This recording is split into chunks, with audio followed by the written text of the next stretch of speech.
If you're struggling with wedges from 50 to 130 yards, matter of fact, if you're missing greens from that yardage, this is the video for you. In this video, we're gonna talk about how to use TrackMan to work on your wedges, but I'm also gonna give you some tips on how to fix your wedge game, some actual technical changes you need to make in your swing so that you can become a better wedge player. So make sure to stay for the second half where I get into the technical swing stuff you need to change to become a better wedge player. But first, we're gonna talk about how do we practice on the TrackMan simulator to become a better wedge player. But first, it starts with more of a mindset. We have to put the ball on the green. We cannot miss the green from 50 to 130 yards. So that means we have to change our mindset that we can't go flag hunting all the time. We have to go for optimizing hitting the putting green. So we're gonna use Performance Center to work on that yardage and to practice hitting more greens. The beauty of it is you can change different pin locations and different green shapes and different holes so that you get this full perspective of all these different scenarios so you learn to make better decisions, because hitting more greens is about making better decisions. Not just technique, not just how far you hit it, but it's also about choosing where to aim. Let's dive into the settings so you know how to set this up. First, you're gonna head on over to Practice, Performance Center. Go ahead and sign into your profile and hit Start Practice. Next, you're gonna hit Approach, and we're gonna set this between 50 and 130 yards. Matter of fact, I think it's probably better set it to 140, because what I noticed, if you set it at 130, you won't get many shots at 130. I want some shots closer to that 130, 132 number. So if you're really looking to get it more between 50 and 130, then set it about 10 yards outside of that so you get more numbers around the 130. Then you're gonna leave the green layout to random. You're gonna leave the pin location at random. But then you're gonna come up here and you're gonna change the handicap to 15. Now you're probably thinking, why would I set this to 15? It's gonna make the circle, the target circle of an average 15 handicap golfer, it's gonna show you that target circle. And I want you to have that mindset that you're a 15 plus handicap. Maybe you are, if you're missing a lot of greens, but this is gonna give you a good visual on where to aim so that we don't lose strokes. It's a great place to practice. You can always make it harder and move all the way up to a 0 or a tour player, but let's start at a 15 handicap, then go ahead and hit confirm. I wanted to pause the video for just a moment to ask you if you're struggling with consistency. If that is you, I wanna show you the 3 most common swing flaws I see every day while I'm coaching my clients that are wrecking your consistency. In this free video series, I'm gonna show you the 3 most common swing flaws and how to fix them. And my clients have been telling me they're dropping anywhere between 5 to 10 strokes off their game once they fix these 3 swing flaws. So if you're real serious about getting consistent with your golf game and making your swing perform on the golf course, then check this out. It's free. The link is in the description down below. All right, before we dive into hitting a few shots, let me show you a couple things on the screen here. Number one, the mini map's important over here. This little circle is the average proximity of a 15 handicap. I think it might even be a little bit bigger than that. But what I want you to pay attention to is that circle, but then I also want you to pay attention to where can I hit this ball to avoid the most trouble.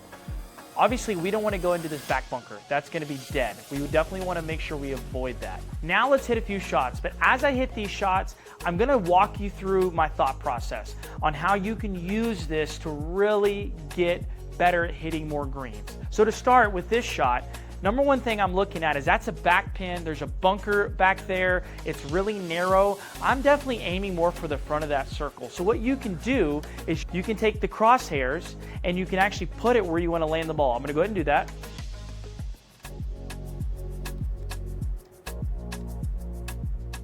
As you can see on the screen, I put it to the dead center of the green. Now, not quite to the dead center distance-wise, but dead center left and right. So that way I'm not leaving myself a 30-foot putt, but I'm also not bringing that bunker into play. I'm not missing it right or left to that really narrow pin. When you come into this, I want you to think about maximizing coverage on the green. Now, the yardage, if you were to laser it, is 67 yards, but I only need to hit it 60 yards, so 7 yards short of that. So what I'm gonna do is I'm gonna set up to hit a 60-yard shot.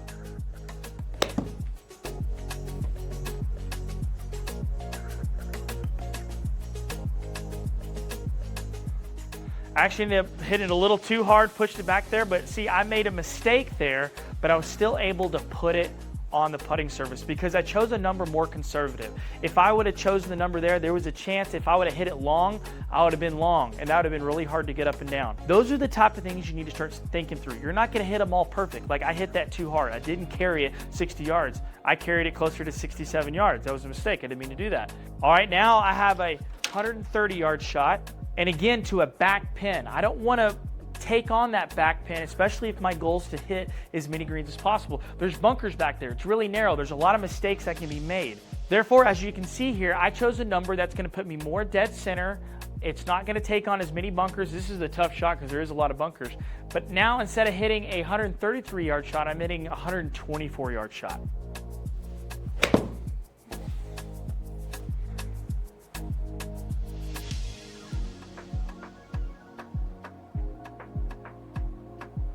Perfect. It's actually, I just sucked it outside of that circle, but it's dead center of the green. Yes, it's a little bit of a long putt, but I think you would rather be putting than hitting a bunker shot.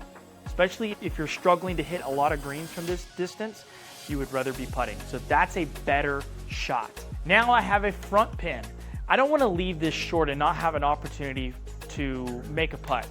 I definitely want to make sure I'm putting this ball over the top of the pin, more towards the center of the green. Now, again, I know some of these rules are kind of vague because it really depends on where the slope is, all that stuff. We're trying to make things real simple here. This is just trying to hit as many greens as possible from 50 to 130 yards. As you can see, I moved that yardage closer to 114 yards versus the 105 yards. Now, you don't have to go that aggressive, but again, I'm trying to prioritize hitting the green. Oh, I didn't hit that very good. That was a mishit for sure. Let's see if I get away with it. Yeah, so I didn't hit that good, and I definitely landed that a lot shorter than I meant to. But again, when you're missing greens, you're making mistakes. I hit that pretty far off the toe. So that mistake still allowed me to hit the green, and honestly, it ended up being a great shot. But I didn't hit it good. That's what I want you to have a mindset is I want more of your decent shots or not hit very good shots to hit the green, because you're leaving yourself margin.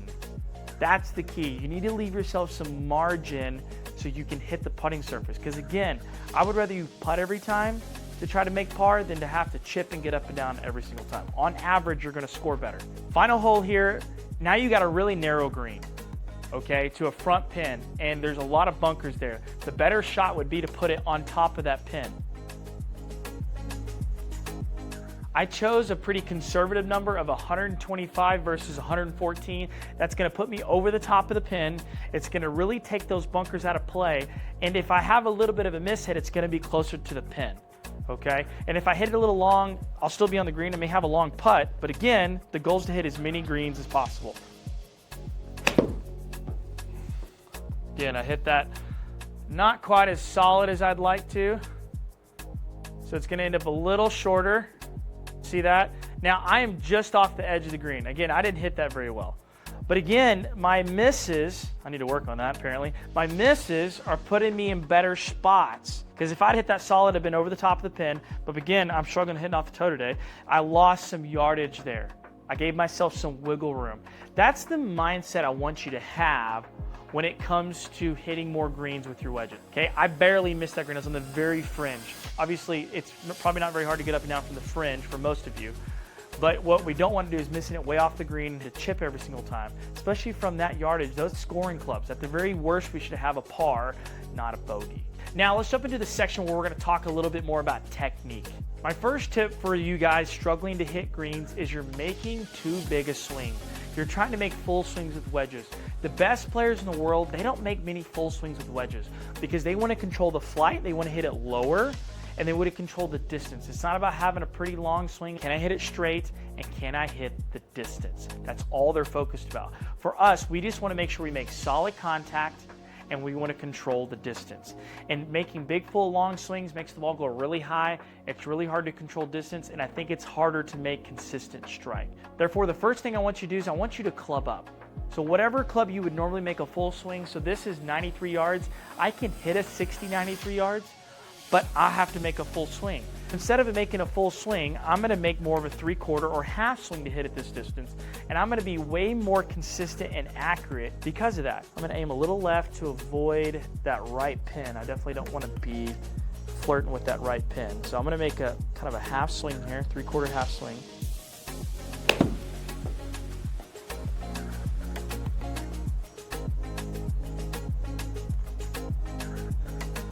Oop, just a little bit long there. Okay, I could have made an even shorter swing, but I didn't have to make a big swing to get it there. I didn't have to, and I was able to flight it lower and control my distance better. Let's do it again. This is 117 yards. Okay, I can hit this 130. I don't need to hit as long of a club to get it there.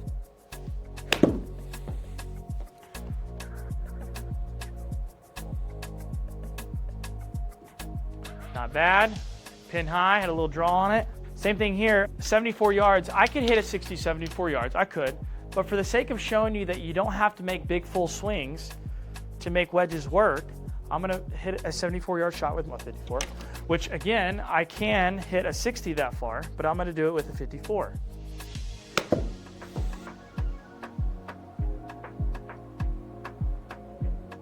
I just about dang near hold that. Don't make full swings with wedges. Nice and controlled, try to flight them low, have that hold off finish. It's gonna make a huge difference. And finally, tip number 2, you need to have less hinge in your wedge swing.